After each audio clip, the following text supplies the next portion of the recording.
Wendy, thank you, Wendy.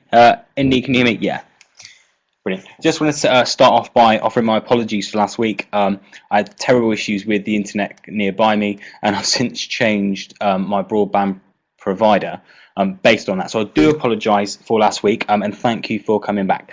What I plan to do is just quickly recap on the apps I started to show you last week, because I'm conscious that there was a lot of interference and you may not have got the full sort of gist as to how the apps are used. Wendy, I'll just wait for you to finish typing there.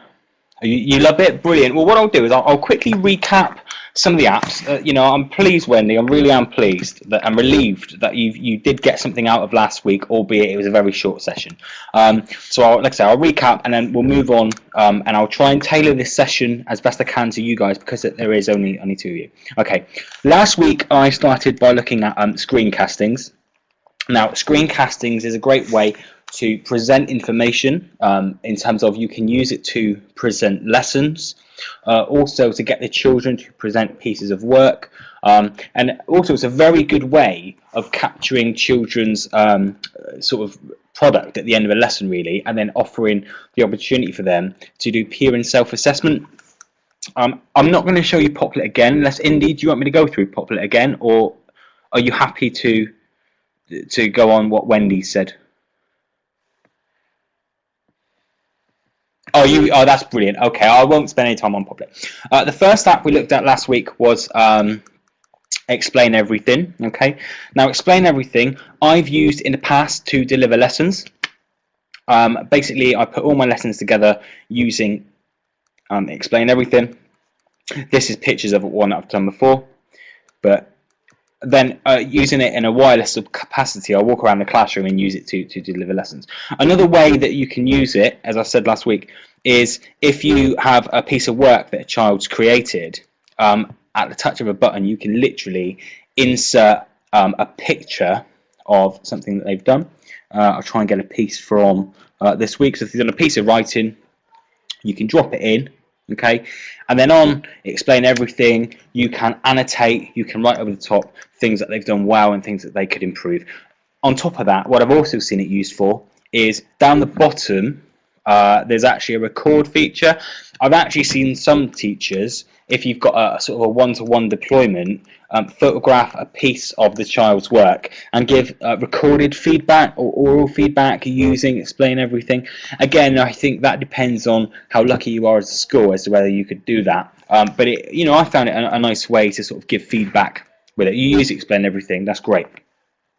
I'll move on. I won't go over it again and again. Show Me is another screencasting app. It's very much like Explain Everything, but the only difference is this is a free app. So again, you can create boards, you can insert sort of pictures, you can annotate, you can also record using your voice. If a child does a piece of work at the end of a literacy lesson, again, you can record it and scribble over the top. But it's free. So unlike Explain Everything, which I think is something like $149, it may have gone up, this is a free version of it. I won't bore you with this one because I know you've got one already. iVisualizer. Wendy, was it you that said you use iVisualizer? Yeah, I won't show that one. Have you got the National Curriculum app? A bit boring, I'm sorry, but no. The National Curriculum app is a free app, and basically it's a pocket curriculum, and it breaks down the primary curriculum. So you've got it on your iPad, it's free, and you can have it at a glance. So I don't know, if you use your iPad to support your planning, it's quite handy to have. I often make reference to it if I'm looking at key areas of different subjects. That one purely is NC curriculum with that one. I've got an app here as well, which I'll show you quickly, which I touched on last week. I use it when I've got the children to create a piece of writing which I want them to take seriously, when I want them to work quietly. Basically, it's noise emitter, and what it does is, as you can see now as I'm talking, it monitors the noise of the class, and the children like it because it gives them an average ranking based on the amount of decibels that you use, and you can create sort of leaderboards with it.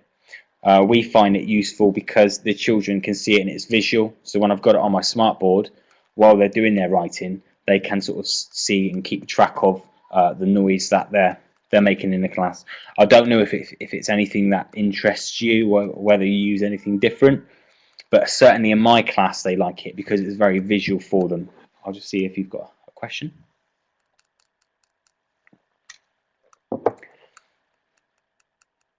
Yeah, I've used it with well, foundation right up because it's visual, but you can do it for individual tables if you've got the opportunity to have an iPad per table. But it is good because you can keep track of their score. So as you can see in the top left-hand corner, you've got their score. So every time we do a piece of writing, I try and get them to beat their score. So you know it does monitor the noise level for that particular. And this one, I think, was something like 98p or something. It was really cheap. But again, you know, I don't keep track of the prices of the apps. They tend to fluctuate, and sometimes they offer them on a free trial. Sometimes they then become ones that you've got to pay for, depending on how popular it is. Like I say, I don't work for any of these companies. I literally just show you the different apps I'm using. So I don't know the individual prices of each app, but if it's something that interests you, it might be something that you want to look into. I'll just wait for you to finish there, Wendy.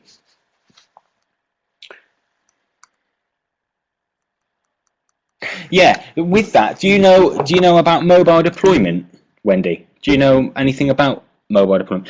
Basically, if you buy some licenses, I think I pay something like £3 per iPad to start off with, which was in terms of 100 iPads for you, that's £300. However, when you then buy a bank of apps, you do get them cheaper because basically you then buy a bank of licenses.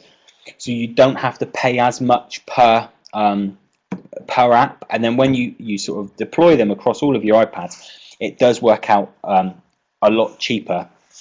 But yeah, it's called mobile device management, so you can sort of monitor it from a website and decide which iPads have which apps. Okay, another app that I use for screencastings is called EduCreations. I won't spend too long. Again, it's very much like Explain Everything, but if you've got 100 iPads and you